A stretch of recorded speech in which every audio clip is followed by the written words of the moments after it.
ये नज़ारे गुरुग्राम के लिए आम हो चुके हैं।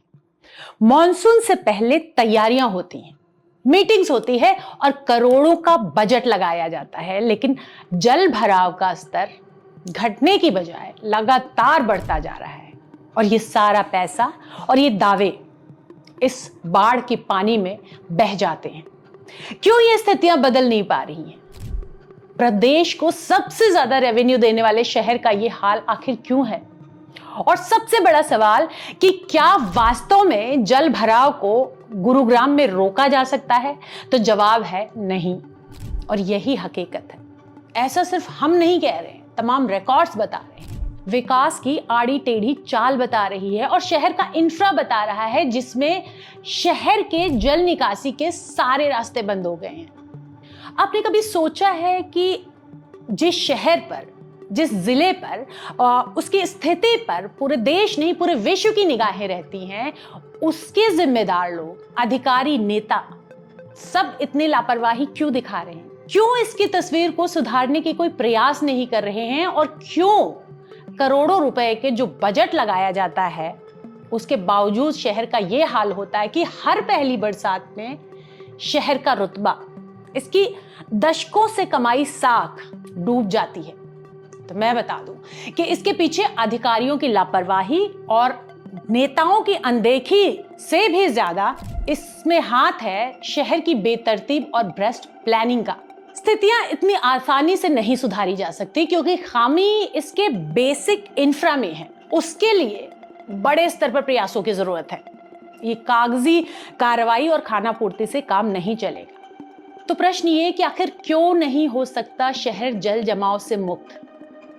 इसके लिए ये समझना जरूरी है कि गांव से शहर बनने के अपने अलग नुकसान और चुनौतियां होती हैं। उसके लिए सिर्फ विकास नहीं, बल्कि विकास के साथ कदम ताल करती एक व्यवस्था भी होती है। गुरुग्राम शहर विकास तो कर गया, लेकिन उस व्यवस्था में पीछे रह गया और इस खाई में इसकी साख इस कदर टूट गई कि जलमग्न सड़कें, घरों में भरा पानी और कॉलोनीज के बाहर बाढ़ जैसे हालात इसकी पहचान बन गए हैं। गुरुग्राम शहर के विकास की जब कहानी लिखी जा रही थी तो उस समय व्यवस्था पर किसी का ध्यान नहीं गया। प्लानिंग नहीं हो पाई उस स्तर की, जल निकासी की व्यवस्था नहीं हुई, यहां तक कि जो प्राकृतिक ड्रेनेज सिस्टम थे वो भी ध्वस्त कर दिए गए और उन पर खड़ी हो गई बड़ी मल्टी स्टोरी बिल्डिंग्स, मॉल्स और शीशे के भवन। अब शहर ने जो बोया है वही काट रहा है। प्लानिंग कर गए उस दौर के अधिकारी और खामियाजा भुगत रहे हैं निवासी। पहले शहर के ऐसे हालात नहीं थे।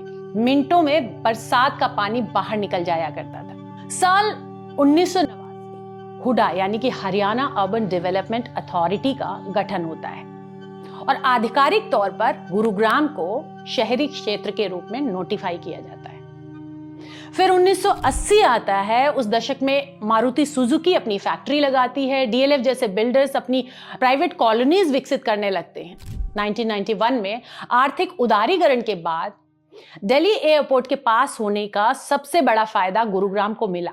धीरे धीरे यहां बड़ी multinational companies, IT companies, BPOs और कॉर्पोरेट ऑफिसेज आने लगे। देखते ही देखते Gurugram cyber city, millennium city बन गया। एक गांव विकास की सीढ़ियों को चढ़ता हुआ विकास के शिखर पर पहुंच गया। लेकिन यहां जो नेचुरल ड्रेनेज सिस्टम थे वो इस विकास की बलि चढ़ गए। यहां पर सैकड़ों कह सकते हैं कि जोहड़ थे जो शहर के अलग अलग हिस्सों में थे। यहां पर प्राकृतिक रूप से जल निकासी हो जाती थी। बरसात कितनी भी तेज क्यों ना हो, पानी इन जोहड़ों में चला जाता था। मिनटों में शहर की गलियां और सड़कें सूख जाती थी। जल जमाव जैसी कोई समस्या थी ही नहीं।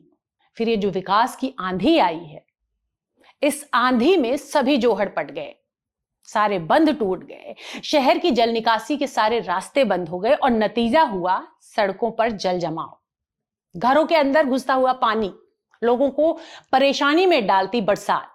असल में पहले गुरुग्राम की जल निकासी की व्यवस्था जोहड़ों, तालाबों और बंधों के एक प्रॉपर नेटवर्क पर आधारित थी।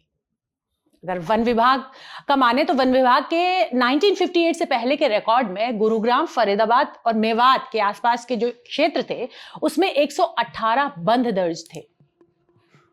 अब इन पर अतिक्रमण हो गया, मात्र 25% बंध बचे हैं। एक सर्वे के मुताबिक यहाँ पे 68 जोहड़ थे, वो भी अतिक्रमण का शिकार हो गए। कई जोहड़ सिर्फ रिकॉर्ड में रह गए और उनकी जगह अप्पा, government offices, schools, community centres, मंदिर, यहाँ तक कि शराब के ठेके और म्यूजियम जैसी चीजें बन गई। कॉलोनीज भी बन गई। दौलताबाद के जोहड़ की एक जगह रामलीला ग्राउंड और मंदिर जैसी चीजें बन गई हैं, पार्क है वहां पे। चकरपुर के जोहड़ पर टाइम टाइम पे हमें पता चलता रहा है कि पार्षद का कार्यालय, सीआईडी ऑफिस और कैमरा म्यूजियम बन गया है।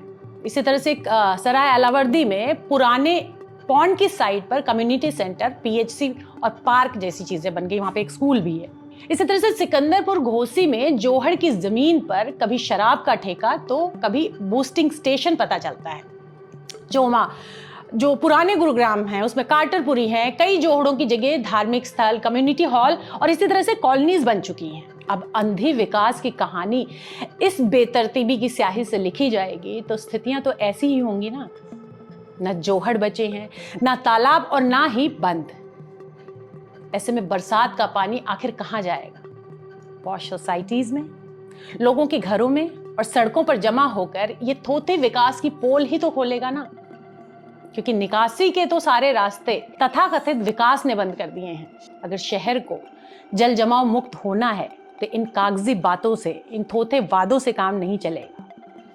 हर स्तर पर लोगों को जमीन पर उतरना होगा, प्लानिंग तैयार करनी होगी। और कोई मुश्किल नहीं है कि इस एरा में जहां सब कुछ इतना हाईटेक हो रहा है, बुलेट ट्रेन जैसी बातें चल रही है, तो क्यों नहीं हम साइंटिफिक मेथड से इस जल निकासी की व्यवस्था करें। शहर के पास पैसा है, अधिकारी हैं, कर्मचारी हैं और यहां तक कि यहां से नेता इलेक्ट होते हैं, तो क्यों नहीं इस कमाऊ पूत को इसका हिस्सा दिया जाए और इसमें असली विकास किया जाए। अगर ऐसा नहीं हुआ तो गुरुग्राम साल दर साल डूबता रहेगा इसी तरह से।